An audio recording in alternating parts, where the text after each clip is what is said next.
Guys, it's Ted with the Ted Show. Today is Monday. It's Martin Luther King Jr. Day. That's true. What a blessing. We have to honor him in everything we do because he's was an amazing human being.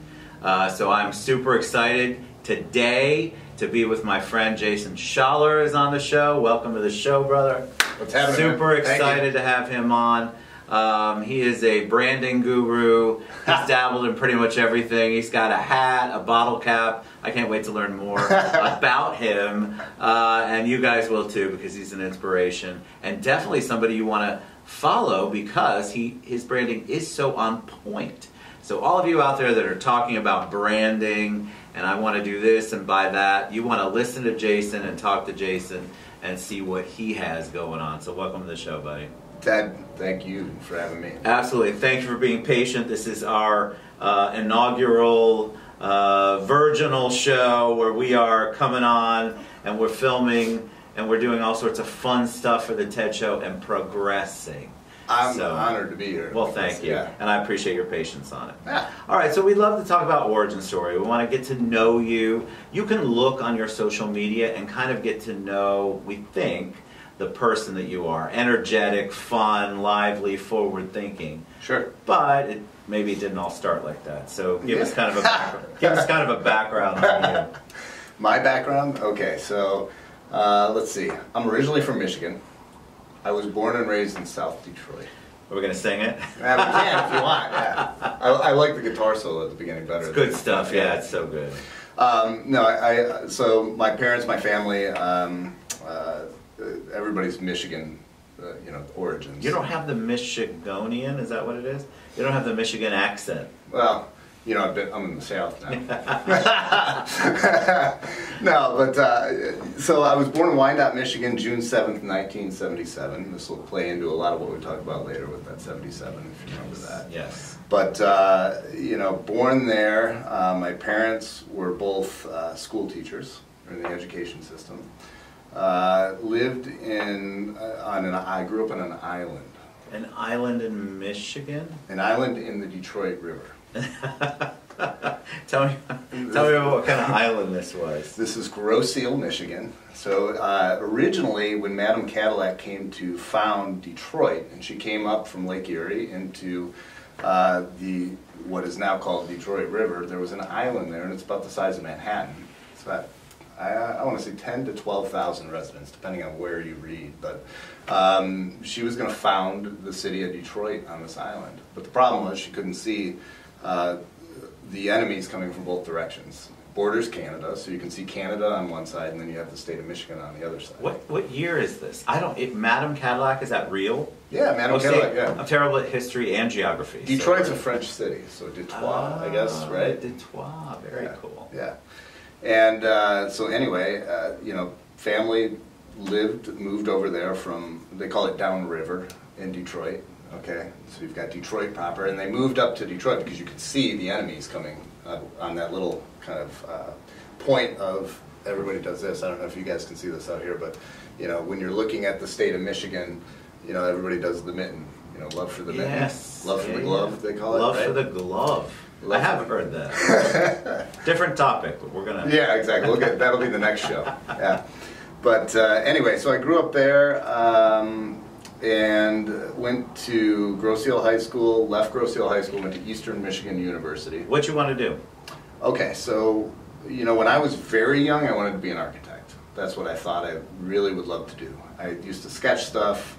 When I was young and skateboarded, I would build skateboard ramps, and I was always drawing things with my friends. But at the age of about 10, I went to the Ted Nugent show. My uncle... Cat Scratch Fever. Cat Scratch Fever, yeah. And I went to the Whiplash Bash and met Ted Nugent, and I sat with my ears plugged in the stands and watched the show, and that's when I thought, I want to play guitar and I want to be a performer. And that's what ended up happening. By the time I was 12, my parents bought me my first guitar. And, all I did was go to school and then sit in my room and blast. I don't know how the hell they did it, because it was They're loud. good parents. Yes, definitely. But, you know, I played and then started to get into bands, and, you know, I thought I was going to make it big as a rock star. So you wanted to professionally be a musician? Yeah, totally. And so did you play in bands that got gigs or got booked? Oh, yeah. Yeah, for sure. Did you write the music too? I wrote a lot of songs. I was thinking about this on the way over here today because I thought this might come up, but I think I was 11 years old. Or no, I was actually a little older. I was 13, and I remember waking my parents up about 1 o'clock in the morning in their bedroom. My mom always sleeps with the television on, so you know I had to turn the TV off. You gotta have the noise. Yeah, but I wrote a song called Soul Player when I was like 13 years old, and I performed it for my parents like proudly. It's a very cheesy song, but you know it had a good hook. At 1 in the morning? Yeah, 1 in the morning. But then I went on, and yes, I ended up playing that. You can stream music on iTunes now today. I played with several bands in the Detroit area. We used to play large clubs. We had an Australian record deal. We were like a regional. We would open up for people. And so this was real, because a lot of people, everybody always says, I want to be in a band. Run away to the circus, yeah, or be in a band. But you actually made that, so that was, did you continue in college while you were, because you went to Eastern Michigan. Yeah. Did you graduate? So that, yeah, I did, surprisingly. But what's interesting about it is, you know, I went to college with my guitar on my back thinking like this is going to be a great experience, and now I can really get into like a band and play in college. And I swear, I got to college in my freshman year all the way through to my senior year. All I did was make funny songs in my dorm room with my friends while we were drinking, you know? That was it. And then it was my senior year, and I got approached by a buddy, and we ended up playing, putting a little band together and playing a party. Just learned like 4 songs, and Jimi Hendrix songs, things like that. And next thing you know, we started an official band. We recorded an album, and then I drove my wife to New York. We weren't married at the time, but she's a musician. Drove her to New York to get her like going into music conservatory. And when I was coming back, I got a phone call from a producer of a band in Detroit, and they said, we want to bring on another player. Wow. I started with them, and then, I mean, shoot, 12 years later, I was still playing with those guys, and we had a real shot to make it big, and we did a lot of stuff and recorded several albums. And what was that? Thank God you had a girlfriend, wife who understood the industry. Yeah. Because it's taxing, time-consuming, overwhelming. It's everything. It's insane. And then how did you transition out of that? Like, what was you had done it for so long, it's really cool you had an album. Did you tour with the album? So you did the whole rock and roll scene. I did the rock and roll thing, but, you know, and yes, we traveled, we went to Minneapolis, we go to New York City, all that stuff. But at the same time, when I graduated college, I took a summer job with a company out of Ann Arbor, Michigan, real estate company. They own multifamily apartment buildings throughout the country. I started working with them. I told them it was just going to be a summer job, and the supervisor pulled me aside and said, "You're not going anywhere." And I said, "Yeah, bullshit." There's our swear word. Yeah, sorry. But anyway, you know, I kept playing music, and I kept climbing the ladder at work, and I worked with that company for 18 years. That's the reason I moved to Florida. How did you meld the creative side with the business side? Because a lot of times a creative like you, who's done it your whole life, you've been in music, and you obviously have a talent and a gift for it, it's very hard to go, all right, I'm going to use the other side of my brain. Because I think a lot of people want to. There's a lot of stagnant, unhappy, older businessmen who really just want to play music, rock star kind of stuff. Sure. I mean, I don't know. For me, it just always happened that way. You know, some people that have told me later, you know, that are into astrology and things like that, said it's my Gemini, right? You've got both sides, Oh, you've got right? both sides, sure. And so I don't know. You know, I guess you could subscribe to that, but I'd be wearing a suit and flying around the country during the day, and then at night I'd get back, get in my car at the airport, drive out to rehearsal or to a gig, and we'd be playing at a club until 3 o'clock in the morning, and then I'd get up the next morning and go have a meeting with the CEO and talk about how we're going to invest in apartment buildings. So you're really a chameleon on that. Had to be. Did you? Oh, so did you? I got to learn this, right? So did you? And we're going to get back to this in a minute. What I want to know up next, I want to know what Jason did to make the transition, because a lot of times it's very, very difficult to be able to be in business and still keep your side gig. So we'll be up next. Yeah. All right, so we were talking about how you would you would go to your day job, and then you would get changed and go out and do a musical gig. Did you hate what you were doing during the day? Were you unhappy with it? Because I think a lot of people would just go through the motions to pay the bills, and yet their passion is what they're doing at night or on the side. That's a great question. I mean, I don't think there's anything that I do that I'm not into it 100% and passionate about it, honestly. And so I really did love what I was doing during the day, because I was changing, I was building things, I was designing things, I was, you know, transforming apartment buildings and traveling around the country, and it was like being on the road as a rock star during the day too, right?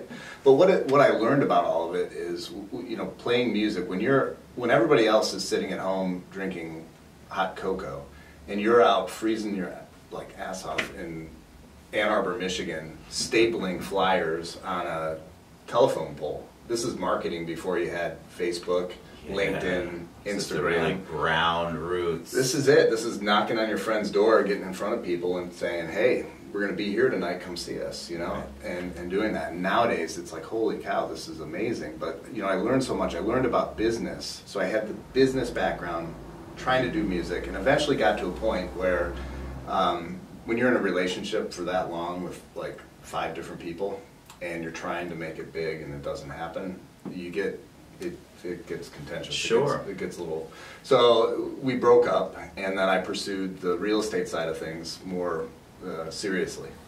And I became an executive with the company, and in 2009 got approached by CEO, and he said, I want you to move to Florida, because we had so much of our business operations in Florida. And I've been traveling down to Orlando for 5 years at that point. Does that seem like a dream coming from cold?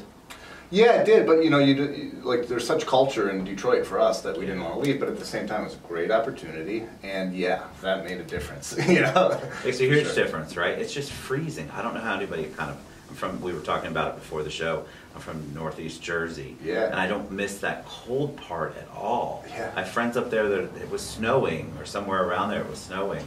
I've noticed, I don't know how you function in that. You do, but... You grow a long beard. You grow a long beard, yeah. And now I can't cut the damn thing. All right, so let's talk about how you you really started to become super involved in the company. You've got all of your stuff going, but you've created a brand for yourself. Talk about the branding, because you've got the hat, you've got the shirt. I mean, Jason obviously has what it takes to be a branding guru. So talk about that. And you walked in, you had a t-shirt for me, you had beer bottle caps. Talk about how you made that transition, because I think a lot of people are in business, and most people say they're a branding expert or a branding guru, and they have absolutely no idea what that even entails. Wow. So how'd you make the leap? So when you work for a corporation, you work for a company where you think, well, honestly, you might even be there for the rest of your life for 18 plus years. There came a time where we parted ways, and that was down here. And that was in November of 2017. So when I left the company and then thought, what would I be doing with my life? I just went to 100% genuine, real me, you know? Like, not that I ever had to really hide myself, but, you know, when you're in a corporate environment, you gotta be a little more conservative. There's rules and regs. There are rules and regs. There's parameters you have to live in. So I threw all those out the window. I love that. No, I did. I just had freedom, and I thought, okay, look, I'd love to get back into playing guitar. I'd love to do things like that, but at the same time, I just want to be myself. And then I started really like getting back to the core. I told you at the beginning I wanted to be an architect when I was a little kid. Right. My best friend's an architect in Cincinnati, Kevin. Shout out, right? Shout out to Kevin. Yeah, but you know, people started calling me because they remembered all the work I did on the apartment side to design apartments and things. And I went in to get a headshot with my friend over in Tampa, Joe Sale. Joe Sale Photography, also awesome. Okay, you've adapted to this. Yeah. But anyway, we were goofing around, and I just happened to look at the camera, and we were doing things like this, laughing. He goes, "You got to see this." And so I walked over, and we just started cracking up because I captured this image.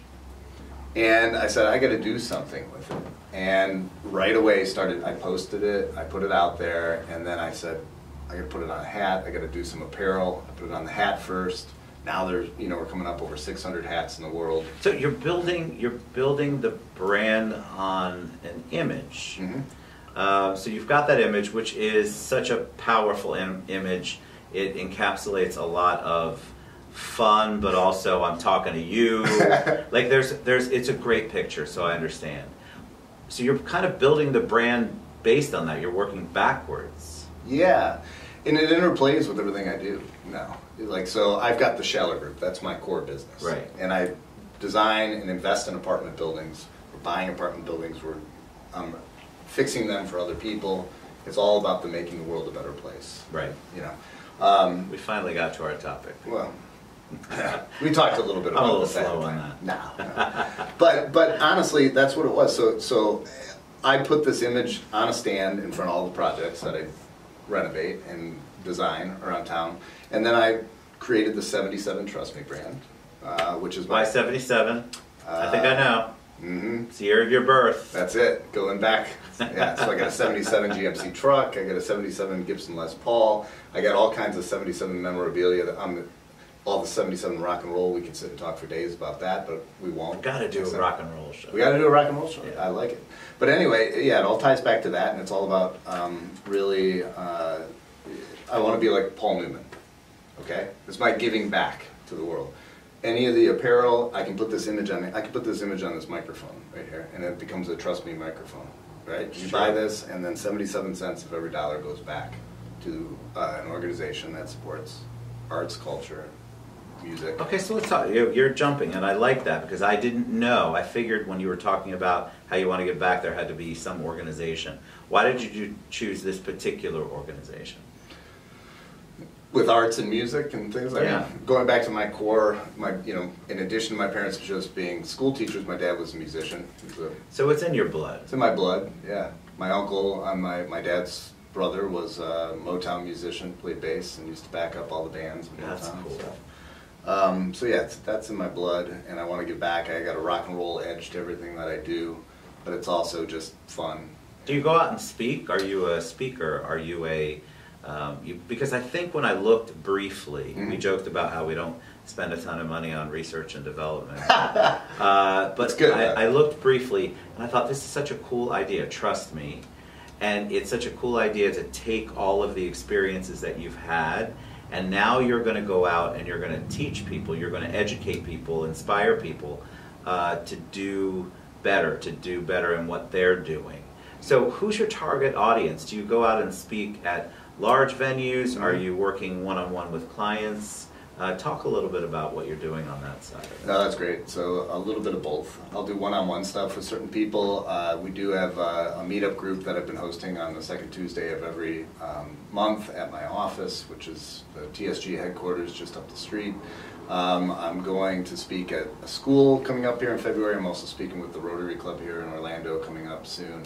I love large groups. I mean, I used to jump around on stage and jump off amplifiers and stuff, so I'm not That's true, you afraid have to no fear entertain. of groups. No, I have no fear of groups or anything like that. But yeah, in the whole story, I mean, there's more to it with a lot of stuff. But yeah, I love talking to people. I love helping people, and I just love to engage. And So if somebody's out there listening or watching, and they say, you know what I really love is energy.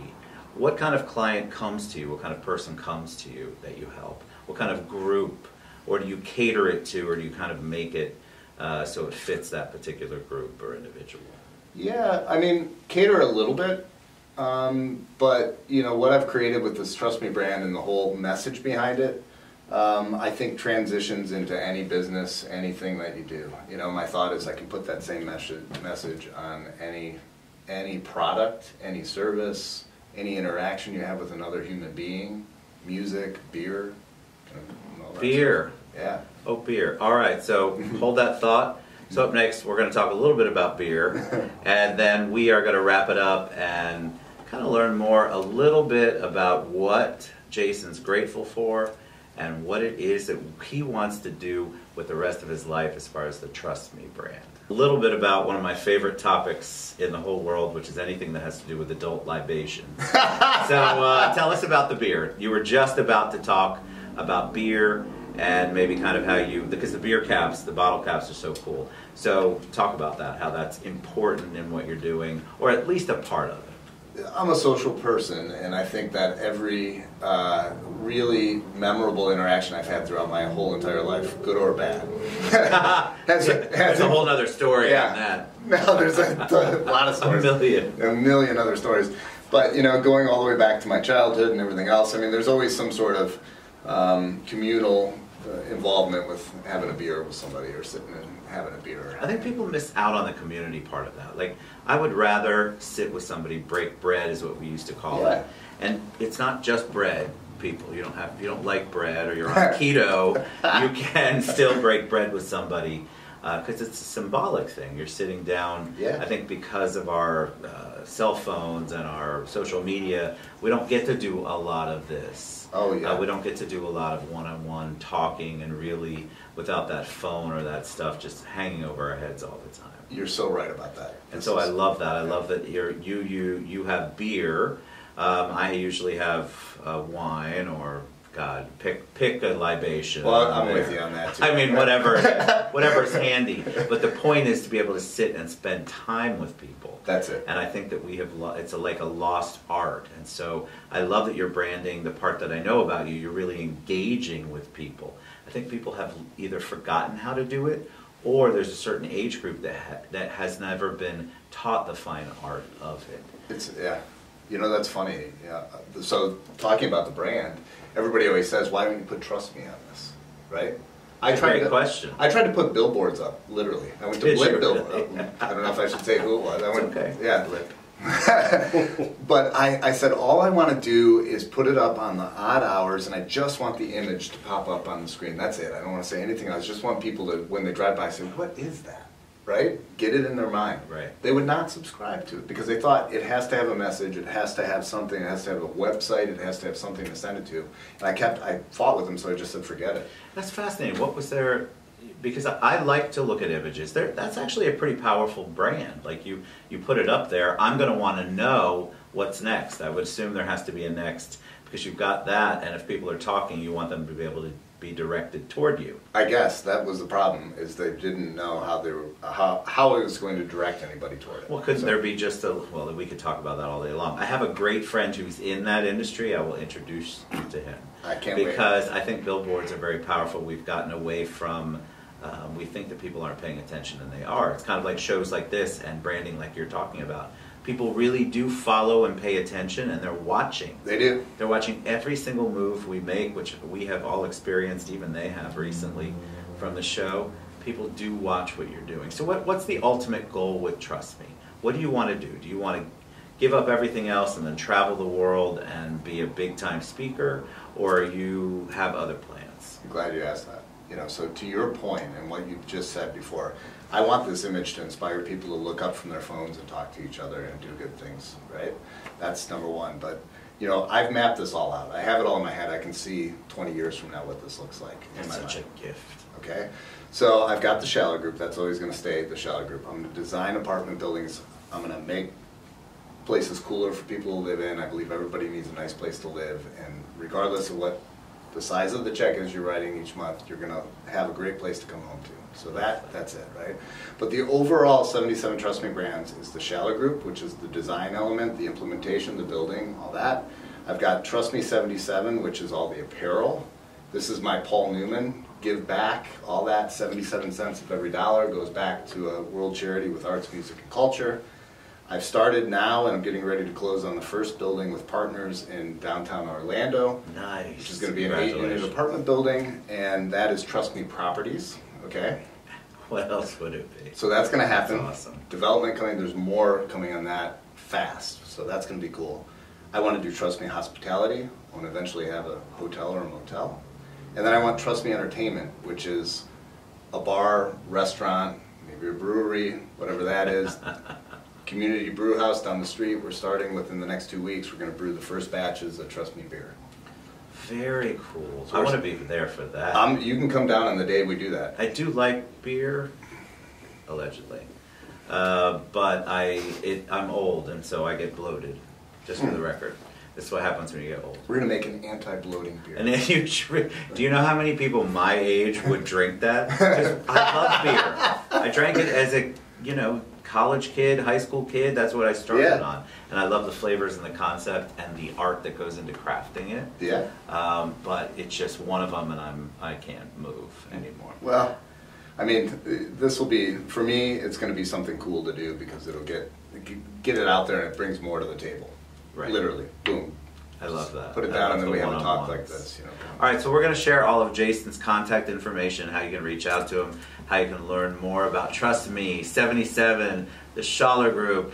I said it right, right? Yeah. And I think that you have such a wide range of things that you've done over your life, and we're big on the show for gratitude.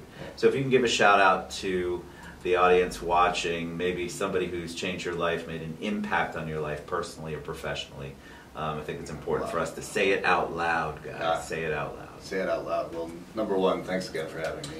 It's a pleasure. No, I could spend hours speaking to you. Well, this is awesome. Love it. Thank you. I love the new format too. Thank you. Yeah. Thanks to the guys behind the scenes too. Yeah, thank you all. Back to everybody. There's like 50 people back here. At least 100. Yeah.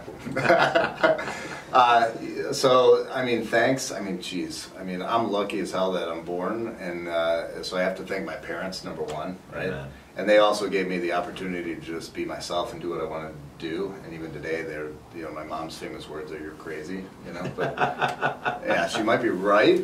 But I would say, you know, it's family, really. If I think back to everybody that really impacted me, I had a lot of influences when it came to rock and roll and music and things like that, and that definitely shaped me in ways. But when it really comes down to even the people I talk to today and people that I'm reaching out to, it's my family, it's my, you know, wife, it's the support of everybody that I'm, you know, interacting with on the family side, and friends too. I mean, it's hard to really thank one person like for my life, but I love that. you know, it really is. I think any interaction I have, I'm thankful for. So Amen. Amen to that. I think people don't express gratitude or think about gratitude enough, and I think it should be part of your everyday thing, Yes. morning, noon, or night. Do that. Do it. Yeah. So you're a joy, my friend. Thank you so much for being on the show. Good. Thanks. You're awesome, big, giant. We're gonna knock over gonna knock over everything. Jason Schaller. I said it right that time. You I did. think. Thanks, Dad. So Jason Schaller, follow him. We'll share all of his links. Please, you want people like this in your life, and you want them to motivate you. And if you're talking about branding, this is the guy. So thanks a lot for tuning in. Thank you, We guys. love you guys. Mwah.